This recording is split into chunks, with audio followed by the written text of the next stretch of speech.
So with the NASCAR Cup Series on its, well, one of its off weeks for 2026, and for those of you celebrating or observing, happy Easter today. It's Easter Sunday as I'm recording this video.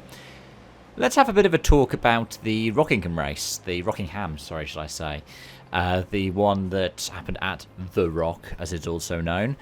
And I'll talk a little bit, I didn't watch the ARCA race, but I did watch the Craftsman Truck Series, and for the first time since its rebrand, the O'Reilly Auto Parts. Firstly, what I enjoyed about the truck race is different to what happened in the O'Reilly race. In that when you saw Corey Heim out front, I mean, he led, 89% of the laps on the day. He got the fastest lap. There's no other word really than dominant. I think, looking through it, were there only 4 laps? 2% of the laps were not led by a Toyota, and it was Grat Henfinger who did it. And Honeycutt had a good run towards the end, got 1 lap led, but got caught out by Tanner Gray, the other driver to lead laps in this race, the 15. What are the odds of, 3 stablemates end up taking 98% of the laps led in a single Truck Series race? It was utterly dominant.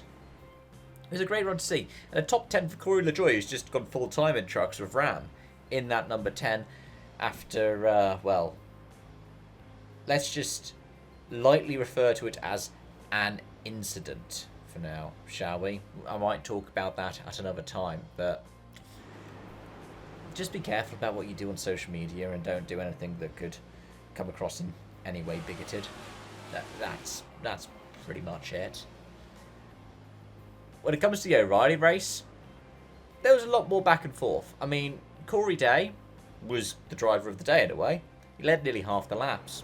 But it's just Stage 3 just did not work out. For various different reasons, Stage 3 did not work out. And as a result, you see a change around happening during Stage 3. And it becomes a Toyota thing. It becomes a JGR 1-2. Sawalich ahead of Brandon Jones. Is it a first win for Sawalich as well? Joining a rather prestigious club of people who get their first series wins at Rockingham Speedway.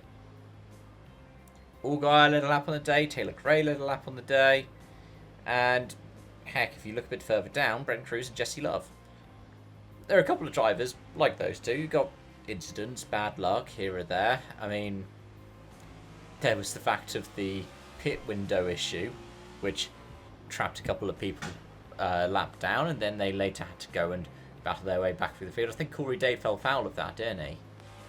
Because this is the problem when you end up having a pit road that means that a pit stop costs you a lap or two. If a yellow goes out to the middle of a pit cycle, you get trapped a lap down. So that's the time where the overcut can actually work out. It was nice to see all of the fanfare going around Cletus McFarlane's O'Reilly debut as well in the 33. I mean, he ran the race. That's the most important thing when you're somebody who is new to a series in that way and has got some limited racing experience. Running all the laps is arguably the most important thing. Or as many as you can. Running as long as you can is the most important thing. And yeah, 6 laps down at the end. Decent run, all in all. Again, as I said, for a first O'Reilly race, that is a good run. And I do like Rockingham as a venue. I think it would do well for Cup date. I don't know if it's Cup ready. I mean, you look at the stands there.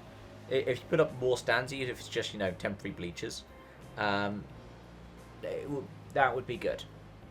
It would be nice to see something like that happening. A bit like with North Wilkesboro, which gets a points paying date this year. Maybe, heck, we get an all-star race at The Rock in the coming couple of years. Got some tracks that are up for renewal. Some tracks that got 2 dates. It could go down to 1. I don't know. I mean, I also think Dover should be a points paying race. I don't think it should be the all-star race. I think something like The Rock as an all-star race could be good.